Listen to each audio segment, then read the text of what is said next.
Dawn at Pool, when the Commandos first saw the Higgins Boat, April 10th, 1944. Poole Harbor, England. The dawn hung low and gray over the water, a bruise of cloud pressed to the horizon. Salt spray mixed with the acrid tang of diesel and coal smoke.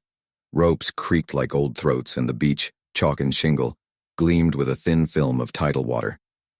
You could hear boots on the wet sand, the hollow clink of webbing, and the low, impatient whisper of men who had been woken too early for another test. A cluster of British commandos stood along the London clay spit, rifles slung, Bren guns slung even lower, eyes narrowed against the wind. They were a rough, compacted breed, sergeants who had seen Crete and small unit officers who preferred the certainty of the firefight to experiments in boats. Among them were Corporal Jack Reeve, a wiry Lancastrian with a crooked front tooth and a familiarity with cold seawater, and Lieutenant Arthur Hale, a former dock worker who could judge the weight of a rope without touching it. Behind them, officers in combined operations brass watched with the clinical patience of men cataloging the tools of war. Across the harbor, the craft slid out from the mouth of a slipway like a stubborn gull, squat, boxy, with a flat bow and a low profile. Up close it looked less like a warship and more like a fishing punt that had swallowed a flatbed truck. The men called it mockingly as it approached. The bathtub, the Folly, Higgins' plaything. Andrew Higgins, the Louisiana boat builder who had designed the LCVP, was not there in person, but his name rode the wind in snatches of conversation and disbelief. Lieutenant Hale spat into the water and shook his head. "Look at that front," he said, pointing to the ramp. "You expect me to run down that and meet someone? They'll stand there with a broom and sweep us into the sea." Around him the laughter was soft but edged. It wasn't only derision, it was professional anxiety. If this was the tool for the job, then the job itself might force them into new kinds of danger. The Higgins boat nosed in close. Its engine, a boxy gasoline-fed heart, thudded a steady lopsided rhythm. The bow dropped, a steel gate folding down into the water like the open jaw of a heavy animal. Wet sand surged up against its flat floor. For a moment nothing happened. The world seemed to hold its breath. Then, in a compact choreographed surge, a spill of men ran forward. No formations, no delicate parade, just a raw spill of boots and canvas and clipped orders. They hit the shore and disappeared into the gray like shadows.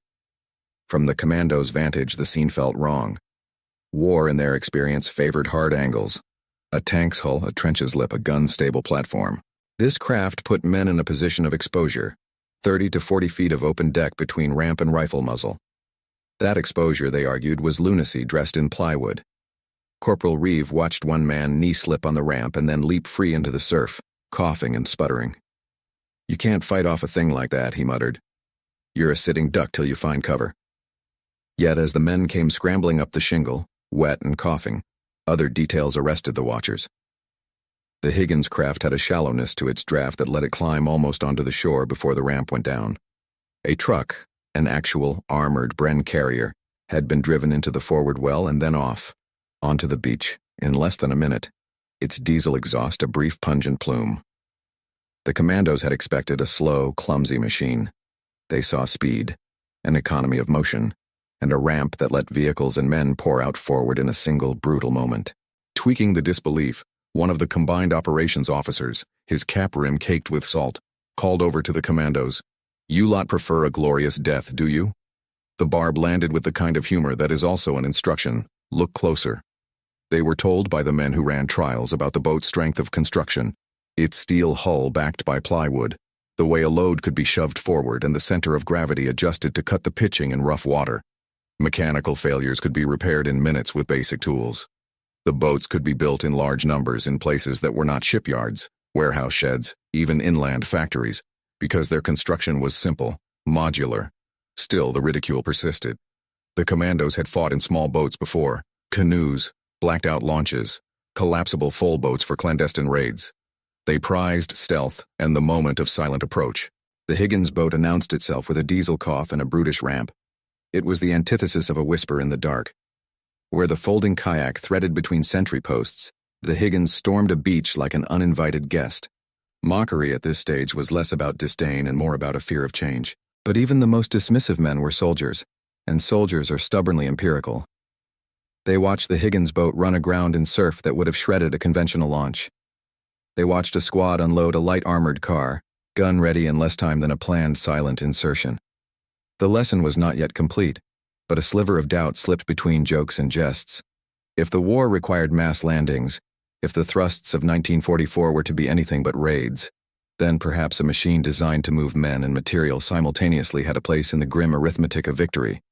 On the slipway, engineers adjusted cleats and checked rivets. A petty officer with grease up to his elbows wiped his hands and noted the ease with which the front ramp could be unbolted and reattached. An order came down for another run, and the Higgins nosed back into the gray, the diesel cough picking up like the heartbeat of something that would not be ignored. Skepticism meets necessity, training the untrainable craft, April 18, 1944. Instow, North Devon. The rehearsal beaches stretched cold and wide, pale sand flanked by dunes patterned with frost at dawn. From a distance, the training grounds looked almost peaceful, until the sound arrived. Engines first, low and throbbing, then shouted orders carried by the wind, then the metallic crash of ramps kissing sand too hard, followed by the rhythmic gunfire of Bren drills cracking across the estuary. The Commandos were no longer casual spectators. Now they were passengers and unwilling students. The flotilla arrived in a staggering line of LCVPs, their signatures unmistakable. Blunt bows, ramp doors forward, wakes fanning behind them like white splayed fingers. Each craft carried 30 men or one loaded vehicle, and all were overburdened with inexperienced opinions. The Navy crews piloting them had already learned that the boat bounced when empty, growled when overloaded, bucked when waves hit from the side, and handled beautifully when men stopped panicking and listened. But Commandos didn't panic. They scowled professionally. Corporal Jack Reeves stood inside one of the Higgins boats gripping the edge of the canvas-covered rail. The world rocked up, then down, then sideways in a way that felt personal. Spray smacked his jacket, the taste of salt and engine smoke burning the back of his throat. Beside him, Private Collins, barely 19 and brimming with unwanted enthusiasm, grinned through chattering teeth. Better than marching, I-Corp?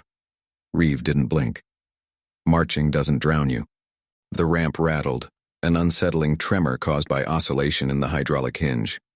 It was a known issue, one the repair crews could fix with improvised packing plates and wrenches in under 2 minutes. But knowing a mechanical truth didn't stop men from inventing others. Feels like it'll fall off mid-run, Collins ventured. Then swim faster, Reeve growled. Across the channel of boats, Lieutenant Hale was faring no better. He'd wedged himself beside a Vickers machine gun, its ammunition pinched snug between his knees. The weapon was braced and ready, the idea being that immediate suppressive fire could be laid down the second the ramp dropped. In theory, it meant control. In practice, it meant firing while wet, cramped, nauseous, and praying no one slipped. He had not yet fired. Mostly he was recalculating the geometry of misery. "Look alive," bellowed Petty Officer Dwyer, the coxswain, a thin-faced man with an accent like torn canvas. He wrestled the throttle like he was arm-wrestling the tide itself. "You want the beach, or do we circle France till Christmas?" They hit the shallows. The boat shuddered. The ramp clanged down, too slow for comfort, too fast for dignity, and the world became motion. Men surged forward the same way water does when someone tips the basin. Frontal, unstoppable, improvised. Boots met sand, rifles leveled upward, knees bent in practiced aggressiveness, lungs full of cold Atlantic resolve. And here, finally, came the revelation. The Higgins boat didn't care if you were graceful. It didn't require elegance. It demanded momentum. In fact, it rewarded it. On the far flank, another LCVP hit rougher breakers. A wave slammed broadside, lifting the starboard hull and dropping it like a hammer. For a heartbeat, every man on board believed the ocean had won. But the flat-bottom hull, so ugly on paper, so awkward at first glance, did something a deep-keeled boat would never manage. It skipped instead of tipped, the wave dissipated, the craft leveled, and the ramp still dropped. That moment spread through the ranks faster than rumor. The boat didn't fight the shoreline, it bullied it. Engineers observing from the cliffs scribbled notes while dangling cigarettes from their mouths. One turned to another and muttered, "Grace is a luxury. Ugly can be immortal." Each run brought refinement. How to stack men to prevent turtling, how to stagger exit so heavier equipment didn't block riflemen, how to brace Bren gunners so recoil didn't knock them backward into the seawell. The coxswains learned to throttle into the waves instead of riding over them, sacrificing comfort for stability. The commandos learned that a dropped ramp was not an invitation, it was a countdown. By the fourth day, complaints didn't vanish, but they mutated. No longer, this boat is useless. Now it was, if we hit choppy water, keep men left heavy or we waste seconds. Seconds. That was the shift. They had stopped arguing about whether the boat would work and started arguing about how fast it could kill the enemy for them. One evening, after a live extraction drill where 3 LCVPs loaded casualties under smoke grenades and reversed off sandbars with seconds to spare, Reeve sat cross-legged near a fire pit, peeling sand from his boots. Lieutenant Hale approached, lowering himself with the subtle groan of a man whose bones were taking notes. "Well?" Hale asked. Reeve didn't answer immediately. He exhaled, watching steam peel upward in the cold air. Then, grudgingly, "It's not a bloody canoe." Hale raised an eyebrow. "It's a battering ram that floats." Reeve nodded once as though the sentence cost him something. "And we're about to be the people holding the handle." They both understood. The boat wasn't built for raids. It was built for invasion. And somewhere across the channel, France waited. Operation Neptune. When Theory met the Atlantic, June 5, 1944. 23:20 hours. The decks of HMS Bulolo shivered as thousands of boots, crates, straps, and nerves settled into position. The invasion fleet stretched farther than the eye could measure. Warships, destroyers, landing ships, support craft, and among them, hundreds of Higgins boats bobbing like purposeful steel insects. The weather was a disagreement between the sky and the sea. Whitecaps spat foam across sluggish waves.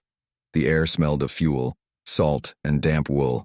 Radios crackled with clipped voices repeating code words and fragmented prayers. Motion sickness pills were rationed like ammunition and worked far less reliably. Major Kenneth Rolt leaned over the railing watching the LCVPs being lowered by David into the rolling dark below. Each descent was a gamble with physics. Too fast, the cables could snap. Too slow, the swinging arc could smash a hull against steel. The sweet spot was microscopic and unforgiving. One dropped perfectly. One slammed its stern, rattling every rib in the frame. One crewman shouted a curse so colorful it echoed between ships like a flare. When Rolt finally stepped into his assigned LCVP, the ramp was already sealed, the engine idling at a low predatory growl. The sea slapped the sides, hollow and wet. 30 men stared forward, rifles vertical, faces camouflaged with grease paint and intent. The boat was cramped, tense, uncomfortable, and alive. "Officers to the front, chaps," Petty Officer Dwyer barked, already a legend to anyone who had survived his training runs. "Misery distributes evenly by order of rank." They laughed, briefly, a courtesy laugh, like saluting a storm. The channel crossing would take hours, 3, maybe 4. For the passengers it felt like one long prolonged inhale, waiting for a breath that would never fully come. Some prayed. Some checked their weapons for the 8th time. One man licked the edge of his bayonet as if goodness might be transferred through steel. Another whispered to his rifle, introducing himself like it might answer. Dwyer stood at the tiller, cigar unlit, jaw clamped like a lock. He piloted by instinct and phosphorescent compass, steering through darkness that swallowed distances, depth, and certainty. His voice, when it came, was low, but absolute. "Remember, lads, it only feels like death until it works." Time stretched strangely on the water. Minutes dilated like hours, but hours vanished like minutes. The coastline of France was invisible, hidden behind fog, night, and denial. And then, without ceremony, it appeared. A darker shade inside darkness. The burial silhouette of Normandy. The first shells struck inland, rumbling like gods clearing their throats. Naval bombardment lit the coastal fog in orange pulses. Tracers stitched lines upward like red sewing needles threading the air. The invasion had begun whether anyone felt ready or not. Higgins boats accelerated, throttle forward, bow slicing spray. The ocean stopped being a space and became a gauntlet. Machine gun fire chattered from distant bunkers. Some shots fell short, fizzing into water with spiteful hisses. Others snapped overhead, the sound sharp and immediate. The closer they got, the louder the world became, until it was no longer sound at all, but impact, vibration, urgency. The boats hit shallows, hulls growled against sand, ramps began to drop. It was chaos. Effective, rehearsed, brutal chaos. The ramp thudded downward. Instantly, water rushed in ankle-high, sometimes knee-high. Men surged forward without hesitation because hesitation now had a cost measured in funerals. Boots hit submerged sand. Cold punched through wool and skin. Shoulders angled into firing stance before bodies fully left the boat. Some craft hit perfectly. Others struck crooked, forcing men to climb down one side like spillage from a moving container. But none capsized. None stalled. None failed catastrophically. The ugly boats that would never work carried the entire weight of history and did it while being shot at. On one craft, Private Collins was third off the ramp. His boot sank deeper than expected. Water punched the breath from his lungs like a fist. He flung himself forward, rifle high, splashing toward dry sand. For a fraction of a second, he thought of nothing at all. No fear, no plan, no tomorrow. Just forward. Corporal Reeve dropped immediately behind him, cursing reflexively as cold invaded every seam of his uniform. But his legs didn't slow. His rifle was already tracking toward the tree line. He moved without needing instruction. Lieutenant Hale emerged last from their LCVP, turning mid-run to clap the hull once. An unconscious gesture, equal parts gratitude and disbelief. The boat had brought them alive. Against criticism, against tides, against bullets, against logic itself.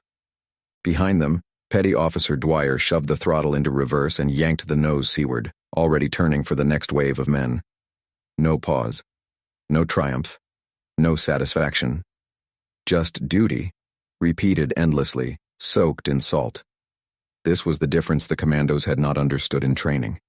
The Higgins boat wasn't designed to survive war. It was designed to deliver it. Higgins boats accelerated, throttle forward, bow slicing spray. The ocean stopped being a space and became a gauntlet. Machine gun fire chattered from distant bunkers. Some shots fell short, fizzing into water with spiteful hisses. Others snapped overhead, the sound sharp and immediate. The closer they got, the louder the world became, until it was no longer sound at all, but impact, vibration, urgency. The boats hit shallows, hulls growled against sand, ramps began to drop. It was chaos, effective, rehearsed, brutal chaos. The ramp thudded downward. Instantly, water rushed in ankle-high, sometimes knee-high. Men surged forward without hesitation because hesitation now had a cost measured in funerals. Boots hit submerged sand. Cold punched through wool and skin. Shoulders angled into firing stance before bodies fully left the boat. Some craft hit perfectly. Others struck crooked, forcing men to climb down one side like spillage from a moving container. But none capsized. None stalled. None failed catastrophically. The ugly boats that would never work carried the entire weight of history and did it while being shot at. On one craft, Private Collins was third off the ramp. His boot sank deeper than expected. Water punched the breath from his lungs like a fist.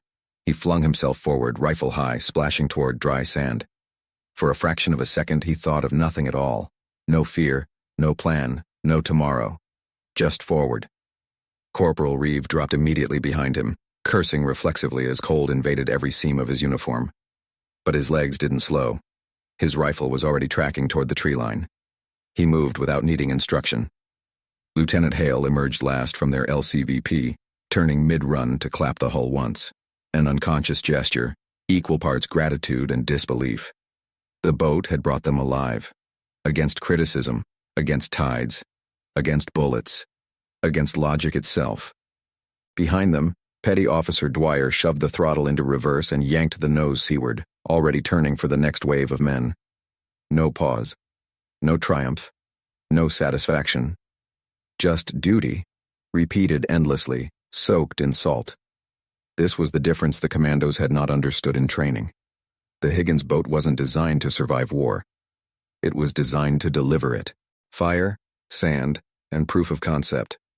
June 6, 1944. 06:47 hours. Omaha Beach did not look like a shoreline. It looked like a furnace with tidewater privileges. Smoke layered itself in columns, gray over black, black over red. The air tasted of cordite, diesel, splintered wood, and seawater boiling itself into steam over burning metal. Every incoming wave slapped against obstacles, jagged steel hedgehogs, mined beams, ramp door skeletons, and the blunt evidence of boats that arrived seconds too late or inches too wrong. But between the wreckage, The Higgins boats kept coming. No elegance, no pause, no reverence for the inferno ahead. One craft hit a hidden sandbar 40 meters from the kill zone. It should have been useless. Too far from shore, passengers exposed. Water too deep for rifle movement. Instead, the flat-bottom hull did precisely what its critics once mocked. It refused to sink into misery. The ramp still fell. The men still exited. The war continued on schedule. Private Collins saw it firsthand.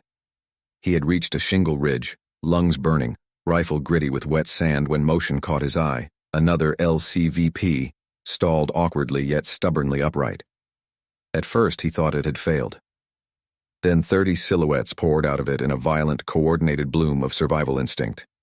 Some hit water up to their chests, others were shielded by the hull's unexpected angle, but none had drowned. None were trapped. None had waited to be rescued.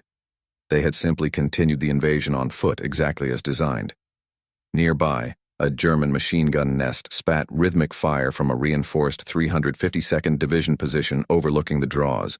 From its slit view, the gunner had assumed the boats would bottleneck, capsize, clog the shoreline like dead fish.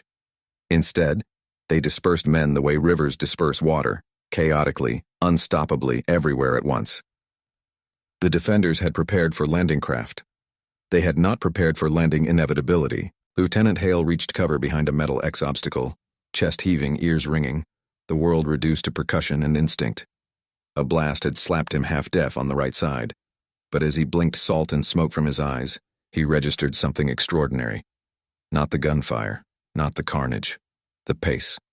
There was no pause between waves, no reload time for the invasion, no moment where the beach got to breathe and reset. Boat, men, ramp, fight, repeat. The Germans had expected pauses. Tactical gaps, observational windows. Instead, the Higgins boats turned the landing into a conveyor belt the enemy could not interrupt, only endure. Raising his binoculars, Hale saw it. Far back beyond the kill zone, beyond the breaker line, beyond immediate death. Another fleet of LCVPs already staging. A rolling production line of war timed down to engine RPM and title charts. He muttered aloud without realizing it. They built the bloody thing to run without asking permission. A runner slid into the cover beside him, mud-faced, helmet askew, voice frayed. "Sir!" The next company's about to land and the draw's still hot. Hale didn't look surprised. He looked vindicated. "Then we give them space to survive," he replied. "Because those boats will bring them whether it's convenient or not." They moved. And so did the boats. One LCVP approached a burning Sherman stranded belly-deep in surf. Flames licked skyward, turning the water orange. Any sane craft would steer clear. The Higgins boat drove straight through the smoke, dropped its ramp, and spilled out engineers with satchel charges and demolition kits, already assigned to clear armor graveyards before they became barricades. Not chaos, not heroics, just engineering designed to assume the worst and then keep working anyway. Minutes later, a ramp came down beside a wounded medic crawling backward while dragging a limp rifleman by webbing straps. The medic didn't beg for extraction. He simply gestured behind him with a nod that said more than words, "I'm loading him. Make room." The coxswain did not hesitate. The ramp became ambulance, bridge, lifeline, and weapon delivery system in the same instant. No other Allied landing craft of its size could have absorbed that abuse, variability, punishment, improvisation, and pace. And on the bluffs above, German officers watching through range optics began to understand something that no projected casualty estimate, briefing map, or concrete bunker could have prepared them for. You could kill the men. You could salt the beach with fire. You could flood the tide with wreckage. But the boats would still deliver more war to your doorstep until the war was inside your house. That realization landed heavier than tanks. The Higgins boat had not just carried an invasion. It had weaponized repetition. The moment the skeptics lost the argument, June 6, 1944. 9:15 hours. Omaha Beach was no longer a shoreline. It was a proving ground soaked in tide, iron, and consequence. By this hour, the sand itself seemed mechanical, rearranged constantly by boots, explosions, wreckage, and new arrivals. The initial assault companies were either fighting upward toward the bluffs or lying silent along the high tide line. But the invasion had not stalled. It had simply shifted gears. Because behind the carnage, the same thing kept happening. Louder than artillery, and more persistent than smoke. The Higgins boats kept arriving. Not in neat cinematic rows, not heroically framed against the horizon, but in ugly, relentless continuity, skipping over waves, grinding into sand, dropping ramps, exhaling men, and reversing out as the next craft committed itself to the shoreline. A German artillery observer later recalled it this way: "They did not land like soldiers. They landed like weather." Near the Vierville Draw, Corporal Reeve found himself shoulder to shoulder with American Rangers who had waded ashore drenched, furious, and fast learning. Their accents were different, their rations alien, their swearing surprisingly compatible.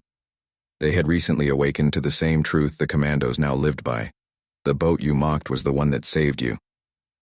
Reeve watched a fresh wave hit nearly parallel to a mined hedgehog obstacle, dangerously off-angle, seconds from becoming floating scrap. But the coxswain corrected with brutal throttle control, driving the boat forward not around the obstacle but through the physics of the wave itself, using its lift to yaw into alignment. The boat landed. The ramp dropped.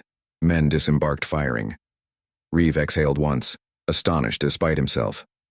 "Mad piece of kit," one ranger said, half grinning, half shell-shocked. Reeve responded without irony. "Inspired piece of insanity." Above them, the bluff guns continued to roar, but something fundamental had changed between 6:30 and 9 a.m. At dawn, the Germans believed they were defending against a landing. By late morning, they understood they were defending against a system, a delivery mechanism, a mechanism that had already solved the problem of chaos by designing itself not to fear chaos at all. On the water, Petty Officer Dwyer completed his 8th run, maybe his 10th. No one was counting anymore. The ocean was so choked with fuel sheen, shredded timber, floating supply crates, and drifting helmets that navigating by debris became a legitimate method of pathfinding. His boat limped, but lived.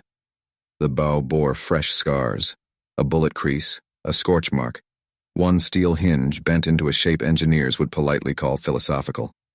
His crewmen shouted over the engine, "Ramp hydraulics at 60%.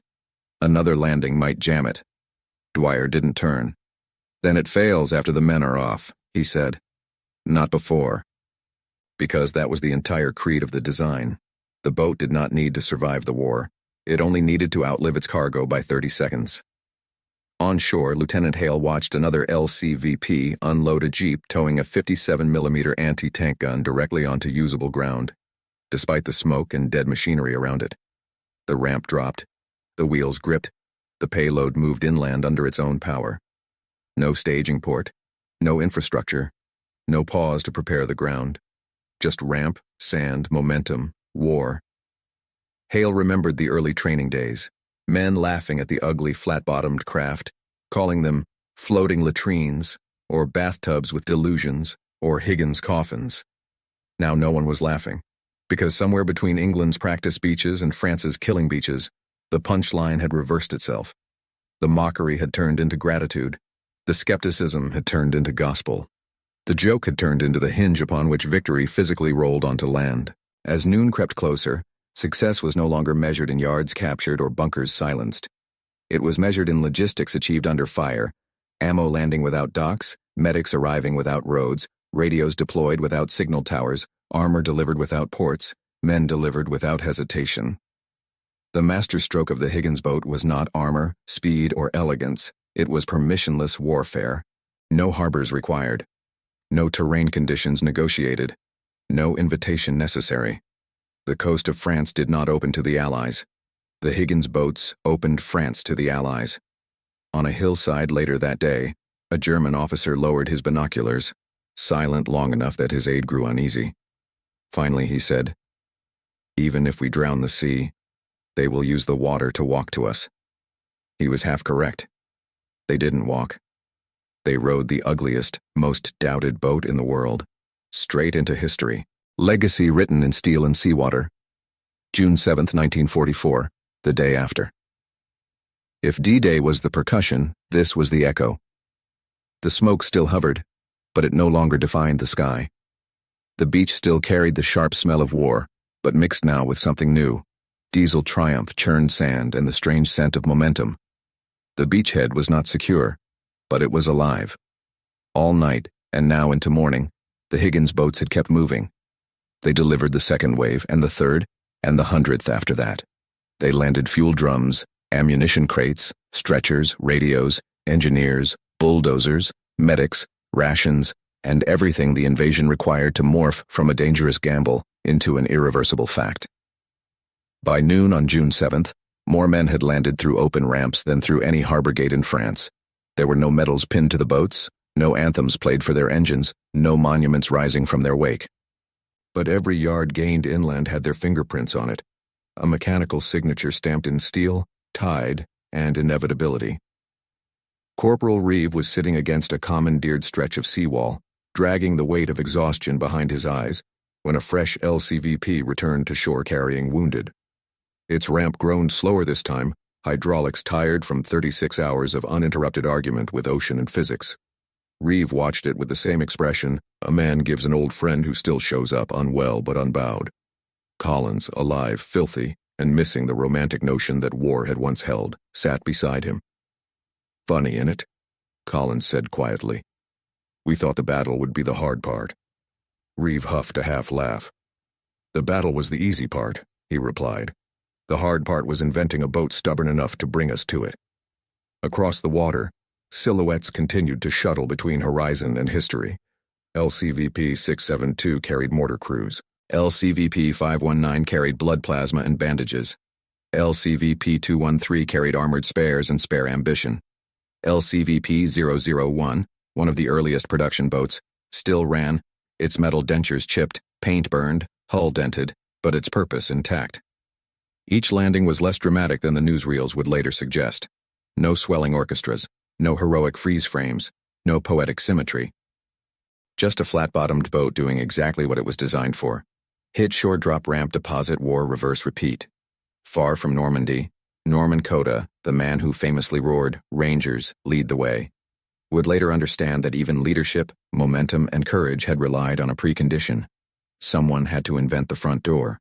And Andrew Higgins, the New Orleans boat builder with swamp water instincts and a grudge against elegant naval theory, had done exactly that.